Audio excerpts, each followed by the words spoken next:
Bonjour à tous, bienvenue sur la chaîne YouTube de l'étudiant pour cette première vidéo corrigée du brevet 2021. Ce matin, nous allons corriger ensemble l'épreuve de français. Pendant plus d'une heure, vous avez pu travailler sur le texte de Théophile Gautier, Le Capitaine Fracasse. Je suis accompagné de Sonia Arbaretaz, professeure de français. Bonjour Sonia. Bonjour Clément. Sonia, en quelques mots, pouvez-vous nous donner votre impression sur cette épreuve ? Alors c'était un très joli texte de Théophile Gautier, un texte fantastique qui a peut-être surpris les candidats parce que plus directement lié au programme de 4e, mais qui était facile d'accès et nous pouvons l'espérer, qui occasionnera de bonnes notes. Très bien, merci. Je vous propose qu'on corrige ensemble la première partie du sujet compréhension et compétences d'interprétation. La première question est la suivante. Dans quel lieu précis et à quel moment de la journée se déroule la scène racontée ?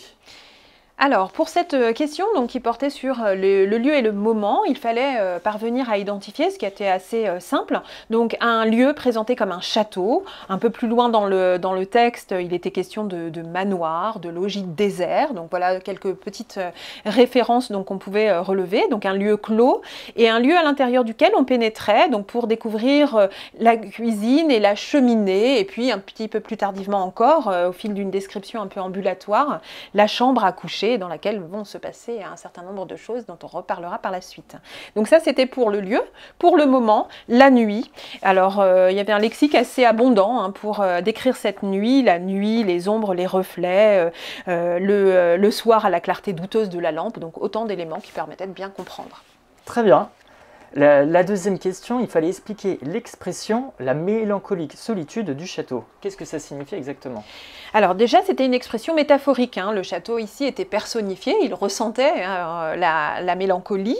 Peut-être qu'il fallait vraiment mettre l'accent sur effectivement un lieu personnifié et sujet à une humeur triste, à une forme d'inquiétude, de nostalgie. Et c'est ce qu'on demandait d'expliquer ensuite dans la seconde partie de la question. On demandait de justifier donc par des appuis précis sur la grammaire, le lexique. Alors par exemple, pour vraiment mettre en évidence la solitude, on pouvait relever du point de vue grammatical plusieurs négations qu'on appelle des négations restrictives. Alors exemple, il ne restait qu'un rejeton, ou il n'existait plus qu'un seul domestique, il ne survivait qu'un chien unique. Donc toutes ces formules, ne que, montraient bien, effectivement, mettaient bien l'accent sur la solitude et la disparition d'un état où le château avait pu être peuplé. Ça, c'était un premier procédé. Un deuxième procédé sur les trois, procédé qui relevait du lexique, du vocabulaire. On parlait d'un manoir isolé, d'un manoir désert, donc le champ lexical de l'isolement devait être relevé. Et puis peut-être, pour évoquer un autre procédé encore, insister sur les déterminants au singulier, et sur les adjectifs numéros, un rejeton, un seul domestique, un chien unique. Donc tout ça mettait bien l'accent sur la solitude, la mélancolique solitude du château qu'on nous demandait d'expliquer. Forcément. Merci Sonia. Passons à la question suivante. Dans le 4e paragraphe, quel phénomène se produit le soir et comment se déclenche-t-il ? Alors, dans le 4e paragraphe du texte, effectivement, surgissait un événement fantastique. Il fallait sans doute le mettre en évidence. D'autres questions appelleront à le mettre en relief. Et ce phénomène, c'est celui qui consiste à voir s'animer les motifs de la tapisserie. On a pénétré donc dans la chambre à coucher donc, du personnage du châtelain qui évolue donc quasiment seul dans cet univers-là. Et là, donc le texte revient là-dessus. On semble voir la tapisserie s'animer. Et il est dit donc à partir de la ligne 25, la tapisserie prenait des tons livides et le chasseur, donc qui est représenté sur les murs, sur un fond de verdure sombre, devenait ainsi éclairé un être presque réel. Donc c'est ça qu'il fallait effectivement essayer de mettre en évidence, le fait que le décor prenne vie et prenne la forme d'un personnage inquiétant, menaçant. Très bien. Justement, la question suivante reste aussi dans l'univers du fantastique. L'auteur, donc Théophile Gautier, qualifie la chambre à coucher de fantastique à la ligne 19. Quels éléments contribuent à installer cette atmosphère à partir de la ligne 14 du texte? Alors, ce fantastique, donc, qui était déployé dans les images et dans les comparaisons, les personnifications précédentes, ce fantastique, en fait, il repose toujours sur une espèce d'hésitation quant à l'interprétation à donner aux faits. Le lecteur doit toujours douter, se demander si véritablement ce qu'on lui raconte, cette histoire de revenants, de décors qui s'animent, existe vraiment, ou bien si c'est pas le pur fruit de l'imagination malade d'un être qui est seul. Donc le fantastique crée une inquiétante étrangeté, et tout ça a été favorisé par les références à l'obscurité. On l'a dit dans les réponses aux questions précédentes, ça se passe la nuit. La lueur fumeuse de la torche ne permet pas vraiment de distinguer les choses. Il y avait énormément aussi de verbes qui semblaient marquer une hésitation. Alors, il était question du verbe sembler, le décor qui semble s'animer, ou bien on eût dit une bouche de vampire empourprée de sang. Donc autant d'éléments qu'il fallait relever et qui montraient que, en plus de l'obscurité, la fumée dégagée par les chandeliers rendait finalement la distinction des éléments tout à fait difficile et donc favorisait le fantastique. Très bien. La question suivante, quel sentiment ce récit éveille-t-il chez le lecteur? Il fallait ensuite justifier sa réponse. Alors, les sentiments, donc c'était effectivement un sentiment d'inquiétude, de peur, de doute. Et tout cela était à justifier par des références aux différents sens, aux différentes perceptions sensorielles mobilisées donc, dans le texte. Quand on lit le texte, non seulement on a des éléments qui s'adressent à notre vue, il était question donc de lueur, d'ombre qui semblaient comme dessiner des chauves-souris s'accrochant aux angles des murailles par les doigts de leurs ailes membraneuses là dans le premier paragraphe. Plus loin donc dans le texte, il était encore question de lueurs intermittentes. Donc tout ça s'adressait à la vue, mais l'ouïe aussi, ce qu'on entendait dans le texte était censé aussi procurer cette sensation de peur, ce sentiment très singulier. C'est ainsi donc à la fin du texte, Théophile Gautier écrit, ligne 31, « Le vent poussait des soupirs d'orgue à travers les couloirs et des bruits effrayants et singuliers se faisaient entendre dans les chambres désertes. » Donc, à la lecture de ce texte, on devrait frémir un peu comme devant un film fantastique. Très bien. Ensuite, pour la question suivante, les élèves avaient à leur disposition un photogramme et il fallait établir un lien entre ce photogramme et le texte. Pouvez-vous nous en parler? Oui, alors le photogramme, c'était un extrait du film réalisé par Jean Cocteau, donc en 1946, un film qui portait sur le conte La Belle et la Bête. Mais il y avait effectivement entre donc La Belle et la Bête, filmé par Jean Cocteau, et le texte de Théophile Gautier, des points communs. Alors, il fallait essayer d'être méthodique dans l'approche de ces points communs. On pouvait commencer déjà par évoquer le lieu. Le lieu, on le distingue à peine sur le photogramme, mais on peut effectivement émettre des hypothèses. C'est un lieu clos. On voit effectivement qu'une table assez richement ornée est dressée. Donc ça se passe déjà dans un univers clos qui pourrait être comparé à celui du château.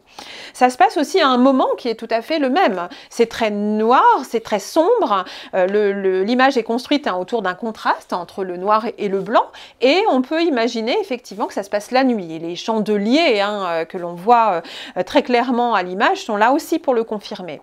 Et puis encore autre chose, autre point commun, donc la solitude du personnage. On voit ici, au centre même du photogramme, debout, un personnage, en l'occurrence un homme, qui pourrait être le châtelain du texte de Théophile Gautier. Et on sent aussi l'atmosphère inquiétante, la tension. Le personnage jette un regard hors champ vers quelque chose que nous autres spectateurs, nous ne distinguons pas et qui pourrait être une source de frayeur. Donc il y a encore cette atmosphère d'inquiétante étrangeté qui était déjà à l'œuvre dans le texte de Théophile Gautier. Très bien, merci Sonia. Maintenant, je vous propose qu'on passe à la deuxième partie de l'épreuve qui concerne la grammaire et les compétences linguistiques. La première question est la suivante. C'était un extrait du texte. Et le chasseur sur un fond de verdure sombre devenait ainsi éclairé un être presque réel, aux lignes 26 et 27. Par quel verbe pouvait-on remplacer le verbe devenait?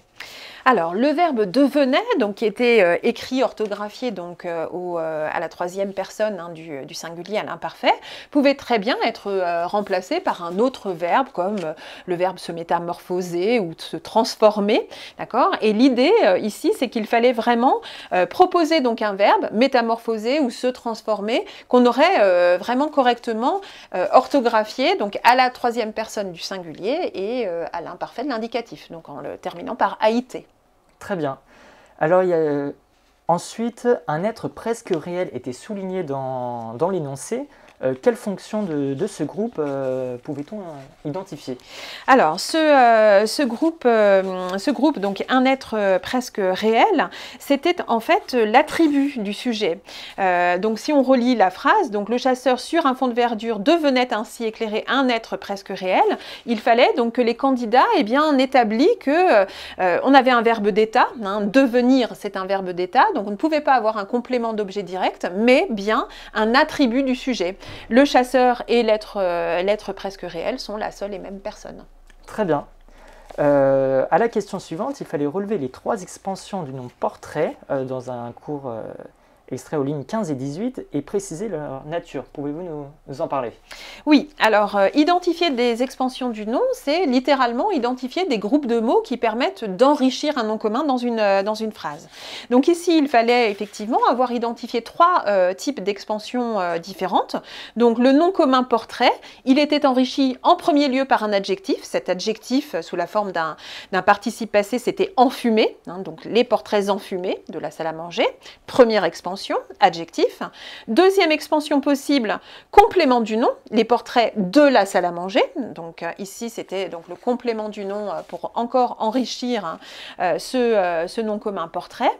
Et la troisième expansion qu'il était possible d'identifier, c'était la proposition subordonnée relative, dont les yeux noirs et fixes semblaient lancer un regard de pitié douloureux sur leurs descendants. On allait jusqu'au bout de la phrase. Eh bien, cette troisième expansion du nom, c'était une proposition subordonnée relative introduite par le pronom relatif dont. Donc si on avait répondu ces 3 options, on marquait les 3 points. Parfait. Ensuite, je vous propose qu'on passe à la dernière question de cet exercice. Il fallait réécrire un passage remplaçant le chasseur, donc au pluriel avec les chasseurs. Sonia, si vous le souhaitez, vous pouvez utiliser le tableau. Alors, je vais me servir du tableau, effectivement, pour reprendre donc, le passage qu'on demandait de réécrire et pour montrer comment pouvait s'effectuer donc, le passage du singulier au pluriel, puisqu'ici, c'était en cela que portait la modification. Donc, la tapisserie prenait des tons livides et le chasseur va devenir les chasseurs. Donc, il ne fallait pas oublier donc, le S, évidemment. Donc, les chasseurs, sur un fond de verdure sombre, devenaient... Donc, je vais m'autoriser à écrire tous les mots sur lesquels portaient les changements. Donc, devenait AIENT, ainsi éclairé.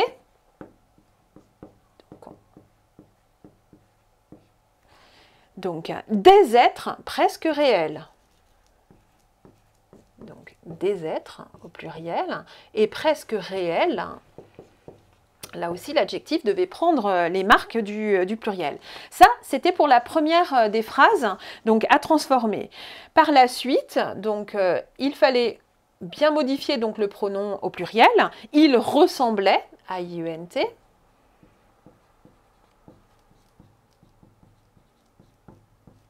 Donc, il ressemblait avec leur arquebuse. Donc ici, le déterminant se modifie en fonction donc, du sujet pluriel.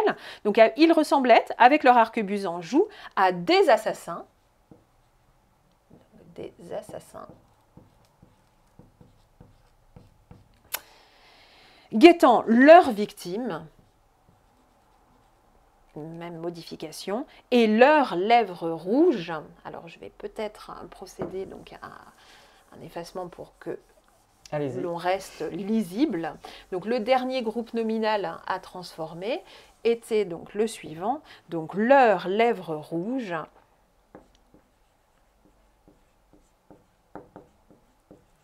Donc ressortait étrangement. Voilà pour ce qui concerne donc cet exercice du passage du singulier au pluriel. Très bien, je vous remercie Sonia pour ce corrigé.